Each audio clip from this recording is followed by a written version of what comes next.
Oke, kita mulai aja. Assalamualaikum warahmatullahi wabarakatuh. Waalaikumsalam warahmatullahi wabarakatuh. Pertama, marilah kita panjatkan puji syukur kehadirat Allah Subhanahu wa taala. Pada sore hari ini kita bisa bertemu, bisa belajar bareng lagi tentang pendidikan inklusi. Tentu teman-teman punya hal yang berbeda karena pendidikan inklusi ini mestinya ya kita bisa praktek, bisa langsung ke sekolah-sekolah SLB, tapi karena pandemi kita belum bisa. Ini hanya diskusi kita. Semoga nanti bisa bermanfaat dan teman-teman bisa menambah teknik, pengalaman bagaimana menghadapi anak-anak yang berkebutuhan khusus ya. Kemarin kemarin kita diskusi apa ya? Kemarin tentang tunarungu, tunawicara. Yang belum kita buka dulu slide-nya. Tunanetra kemarin kalau enggak salah. Oh iya, tunanetra kemarin ya. Sekarang kita tunagrahita yang pertama kita belum masuk ya.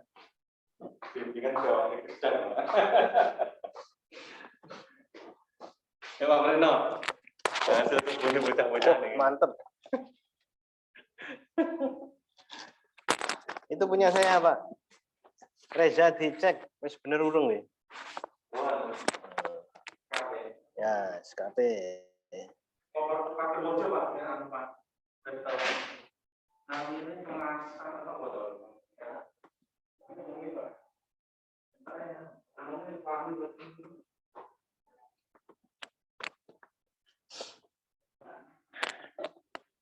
Ya, ini kita sekarang belajar bareng tentang tunagrahita.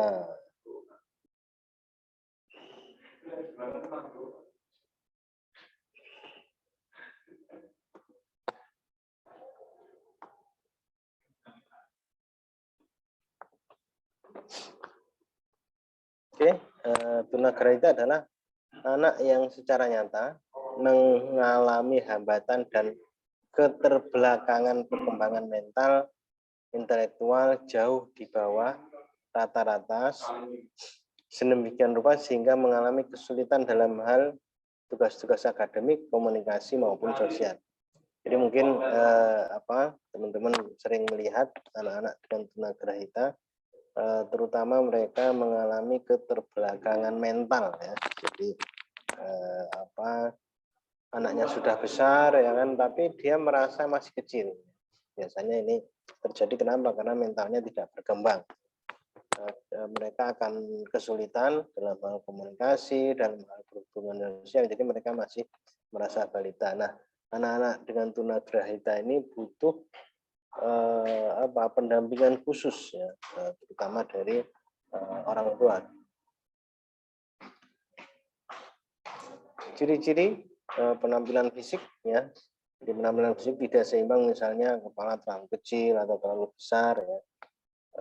Tidak dapat mengurus diri sendiri, kemudian berbicara ya terbata-bata atau lambat ya dalam hal perkembangan bicaranya. Kemudian tidak ada atau kurang sekali perhatian terhadap lingkungan ya. Jadi tatapannya kosong ya, biasanya memandang sesuatu itu ya banyak merenung ya. Kenapa? Karena pikirannya tidak sampai ya. Kemudian koordinasi gerak kurang ya, sering tidak terkendali atau mungkin bisa dikatakan gerakannya itu tidak sesuai dengan apa yang dipikirkan. Sehingga koordinasi dalam hal gerak kurang, apa yang diucapkan, apa yang digerakkan itu tidak sama. Ya, dengan pikiran dan itu tidak sejalan. Kemudian sering keluar ludah atau cairan dari mulut. Bahasanya ngiler. Jadi, kenapa? Karena saraf mulut dengan gerakan yang lain itu tidak sejalan. Kenapa? Karena itu tadi gangguan fisik dan mental berpengaruh terhadap pertumbuhan keseimbangan seluruh indera anak berkebutuhan khusus tunagrahita. Kemudian ini adalah klasifikasi tunagrahita. Pertama berdasarkan intelektual atau IQ ya. IQ dengan tunagrahita ringan itu IQ-nya 50 sampai 70, sedang itu 35 sampai 50. Kemudian berat IQ-nya 20 sampai 35, sedangkan sangat berat IQ-nya itu di bawah 20 ya. Kemudian yang kedua berdasarkan kemampuan akademik. Tunagrahita mampu didik. Jadi ada memang tingkatan tunagrahita ini masih bisa ya kan dan mampu untuk dilatih ya, atau dididik. Kemudian yang kedua, tingkatan kedua adalah tunagrahita mampu latih. Artinya dia sudah tidak mampu dididik lagi, akan tapi harus dilatih ya, dengan perbuatan, dengan gerakan yang selalu berulang-ulang ya, sehingga dia mampu. Kemudian yang ketiga adalah tunagrahita perlu rawat. Jadi ada tunagrahita yang itu tidak bisa untuk merawat diri sendiri, jadi perlu dirawat oleh orang tuanya. Ini adalah akibat keterbelakangan mental tadi. Klasifikasi kemampuan anak tunagrahita dalam kemandirian di masyarakat ya. Kalau tunagrahita ringan itu bagaimana ya, dalam penyesuaian sosial maupun bergaul, mampu menyesuaikan diri dengan lingkungan sosial yang lebih luas dan mampu melakukan pekerjaan setingkat demi terampil ya. Jadi untuk tunagrahita ringan ini dia masih mampu bergaul ya, masih mampu menyesuaikan diri dengan lingkungan sosial maupun melakukan pekerjaan-pekerjaan yang ringan ya, yang dianggap sebagai orang normal itu ringan. Kemudian yang kedua adalah tunagrahita sedang ya. Jadi mereka mampu melakukan keterampilan mengurus diri sendiri atau self help. Kemudian mampu mengadakan adaptasi sosial di lingkungan terdekat. Jadi dia masih mampu beradaptasi dengan lingkungan sosial dekat, dengan keluarga, dengan saudara, dia masih mampu. Dan mampu mengerjakan pekerjaan rutin yang perlu pengawasan atau bekerja di tempat kerja terlindung. Jadi khusus tunagrahita ini kalau dia sudah mampu bekerja, nah dia mampu mengerjakan hal-halnya sendiri, tapi tetap diperlukan pengawasan ya. Jadi dia tidak bisa dilepaskan dari pengawasan. Kemudian yang ketiga adalah tunagrahita berat dan sangat berat ya. Mereka sepanjang hidup selalu tergantung bantuan atau perawatan orang lain. Nah, ini yang sangat berat, jadi dia tidak bisa dididik, tentu perlu bantuan orang lain, perlu pembelajaran terutama dari keluarga. Faktor-faktor penyebab tunagrahita ya, pertama faktor keturunan ya, penyebab kelainan yang berkaitan dengan berbagai faktor keturunan itu berikut ya, kelainan kromosom, kelainan gen ya. Jadi karena memang ada faktor keturunan, jadi tunagrahita itu bawaan karena kelainan kromosom atau kromosom yang mengalami mutasi ya, kelainan gen ya, pertemuan gen ya, maka dalam Islam itu dilarang ya menikah dengan yang sesaudara ya. Karena ketika gennya bertemu nanti akan berakibat mutasi, akan berakibat ya banyak hal ya. Kemudian yang selanjutnya adalah gangguan metabolisme dan gizi. Nah, akibat gangguan metabolisme dan gizi itu juga berpengaruh terhadap terhadap perkembangan anak di dalam kandungan. Maka kita menyarankan buat teman-teman yang belum ya mengandung, agar apa? Agar ketika dalam masa kandungan memelihara gizi.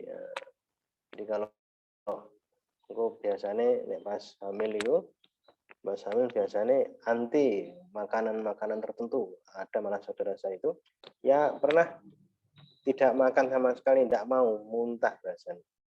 Ya, maka harus dipenuhi dengan asupan gizi yang lain.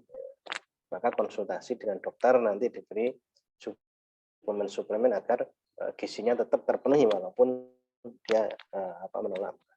Kemudian metabolisme dan gizi merupakan faktor yang sangat penting dalam perkembangan individual, terutama perkembangan sel-sel otak. Ya. Metabolisme dan kegagalan pemenuhan kebutuhan gizi dapat mengakibatkan terjadinya gangguan fisik dan mental pada individu anak. Nah ini jadi perkembangan otak, perkembangan janin itu sangat menentukan, ya, sangat menentukan terhadap perkembangan anak di dalam kandungan. Kemudian selanjutnya infeksi dan keracunan. Ini juga bisa mengakibatkan gangguan tunagrahita. Keadaan ini disebabkan oleh terjangkitnya penyakit, ya. Penyakit selama janin masih berada dalam kandungan. Kemudian trauma dan zat radioaktif, ya. Terjadinya trauma terutama pada otak ketika bayi dilahirkan atau terkena radiasi zat radioaktif saat hamil, ya, dapat mengakibatkan ketunagrahitaan. Nah, jadi hati-hati bagi mereka yang masih hamil. Masalah pada kelahiran, bayi yang menderita kerusakan otak, kejang dan napas pendek, ya. Kerusakan juga dapat disebabkan oleh trauma mekanis, terutama pada saat kelahiran yang sulit. Jadi masalah kelahiran juga menyebabkan bisa terjadi tunagrahita, ya. Nah, ini kalau sehingga terjadi ya pada saat melahirkan itu tentu misalnya ususnya belit, ya, atau sungsang atau bagaimana, sehingga seringkali kalau itu terjadi maka dilakukan sesar, ya, supaya cepat tertolong. Faktor lingkungan, kekurangan rangsangan intelektual yang memadai mengakibatkan timbulnya hambatan dalam perkembangan intelijensi sehingga anak dapat berkembang menjadi anak retardasi mental atau penurunan mental. Jadi faktor lingkungan juga berpengaruh, ya, terhadap perkembangan anak, perkembangan mental, sehingga kita berusaha bagaimana anak-anak kita itu hidup dalam lingkungan yang itu kondusif, ya, kondusif untuk perkembangannya. Kesulitan anak tunagrahita, yang pertama adalah kesulitan dalam hal akademis. Apa itu? Berhitung, ya, penundaan bahasa, ya, dia sangat susah untuk berbicara. Kemudian mengalami hambatan dalam ingatan, ya, dia kurang bisa mengingat, ya, kurang dapat mengontrol lingkungan, ya, dan kesulitan secara umum. Kemudian yang kedua besar, kecil derajat gangguan mental yang mempengaruhi tingkat intelektual, yang berarti anak tunagrahita tidak akan mencapai kematangan intelektual seperti teman sebayanya. Nah, jadi anak tunagrahita itu karena keterbelakangan mental sehingga dia tidak bisa, ya, mengalami perkembangan, ya, sebayanya, ya. Jadi dia merasa kecil, terus masih perlu perhatian meskipun usianya sudah dewasa. Kemudian sering menjadi sasaran kenakalan dan kejahilan anak atau orang normal lain akibat dari ketidakmampuan mereka dalam memahami norma-norma sosial dan penyesuaian diri di dalamnya. Ya, biasanya malah dibully, ya, disuruh sebenarnya niatnya untuk mengerjain, ya, menjahili, ya, untuk lucu-lucuan biasanya, ya. Selanjutnya karakteristik anak tunagrahita dari segi intelektual. Pertama, anak tunagrahita mampu mengetahui atau, ya, menyadari situasi benda-benda orang sekitarnya. Namun mereka tidak mampu memahami keberadaan dirinya disebabkan oleh faktor bahasa, yang menjadi hambatan karena mereka umumnya sulit untuk mengatakan atau menyampaikan sesuatu yang diinginkan. Jadi dari segi intelektual, ya, anak tunagrahita itu kurang mampu menyampaikan apa yang diinginkan. Jadi kalau tidak sesuai, dia lebih cenderung akan emosi. Kemudian yang kedua, kesulitan memecahkan masalah yang ada, ya. Tidak mampu membuat sesuai rencana bagi dirinya, dan anak tersebut pun sulit untuk memilih alternatif pilihan yang berbeda. Jadi kalau dia suruh milih itu kesulitan. Mereka sulit sekali untuk menuliskan simbol, angka, ya, sehingga secara umum mereka memiliki kesulitan dalam bidang baca, menulis, berhitung. Ya, mereka kesulitan. Kenapa? Karena mereka susah membedakan, ya, susah mengingat simbol angka itu bagaimana. Kemudian yang keempat adalah kemampuan belajar anak terbatas.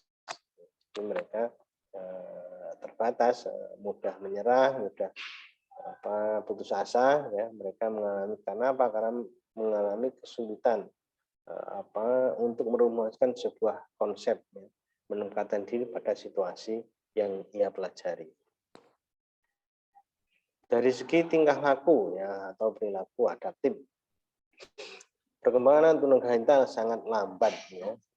Sangat lambat. Kemudian faktor kognitif juga mempersulit, ya, perkembangan, terutama mereka sangat susah untuk konsentrasi, ya, untuk mengingat, ya, untuk berbicara bahasa yang benar itu sangat susah.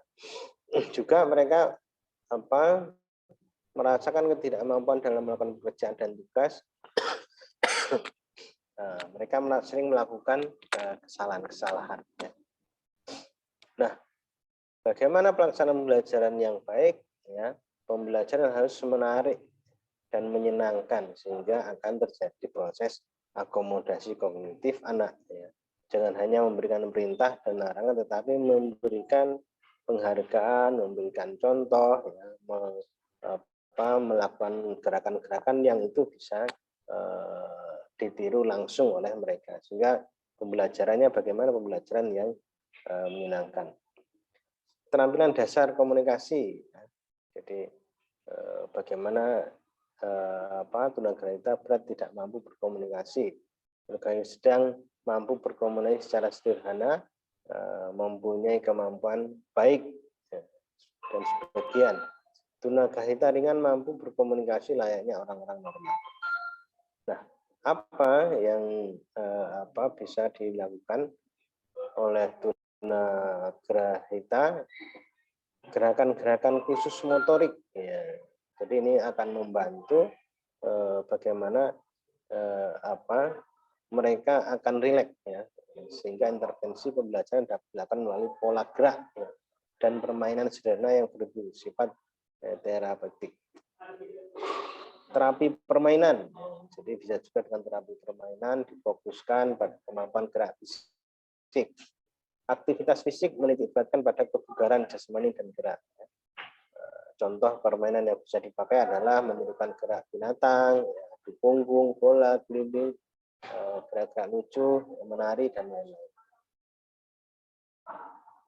Oke, itu teman-teman, sekilas kita belajar bareng dalam tunagrahita. Tentu di lapangan teman-teman sering mengalami atau sering bertemu, ya.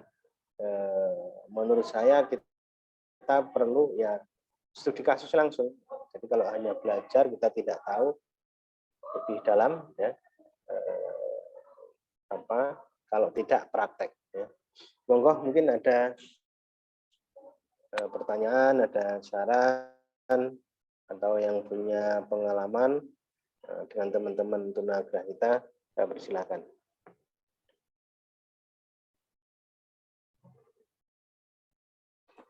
Oke, Assalamualaikum warahmatullahi wabarakatuh. Waalaikumsalam warahmatullahi wabarakatuh. Aku pernah nemui Pak dengan orang yang menyandang tunagrahita seperti ciri-ciri di atas, ya. Tapi orangnya itu, maaf ya, maksudnya cacat tubuhnya, cacat fisiknya, ngoten loh. Jadi untuk tunagrahita ini sebenarnya secara fisik itu dia seperti orang normal atau memang sudah kelihatan bahwa maksudnya ada cacat fisiknya, ngoten loh. Untuk ciri-ciri secara fisik selain dari air liur tadi seperti apa nggih, Pak?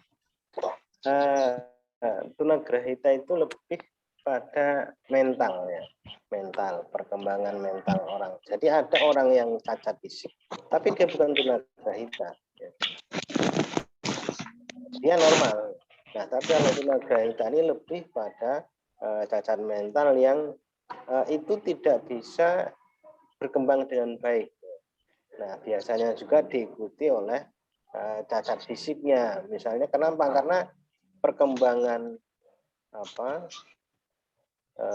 perkembangan sistem tubuh itu tidak seimbang, ya, tidak seimbang. Sehingga mengakibatkan misalnya antara otak, saraf, tangan dan gerakan itu tidak sama. Itu yang disebut dengan tunagrahita. Jadi lebih pada aspek mentalnya, ya, bukan karena hanya fisiknya. Tapi biasanya tunagrahita itu juga diikuti oleh perkembangan fisik yang tidak seimbang. Paham ya, Mbak?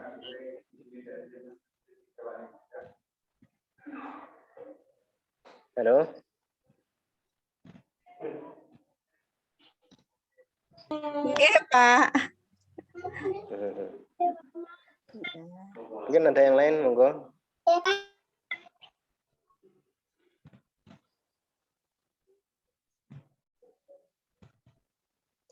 Atau ada yang punya pengalaman?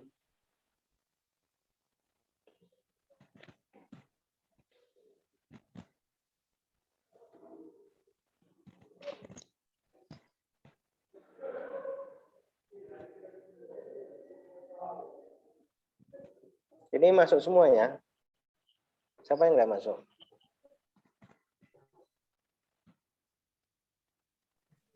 Wahida sama Eka, Bu Kusna. Bu Kusna ada. Wahida sama Eka, Pak. Oh, 2 ya? Nggih. Pak, kalau ADHD itu beda lagi ya, Pak? Apa? ADHD itu. Apa itu? Itu loh, Pak.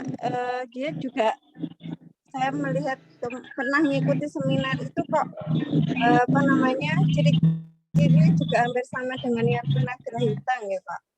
Maksudnya keterbelakangan mental, terus kesulitan dalam akademik, terus dia cenderung juga apa namanya?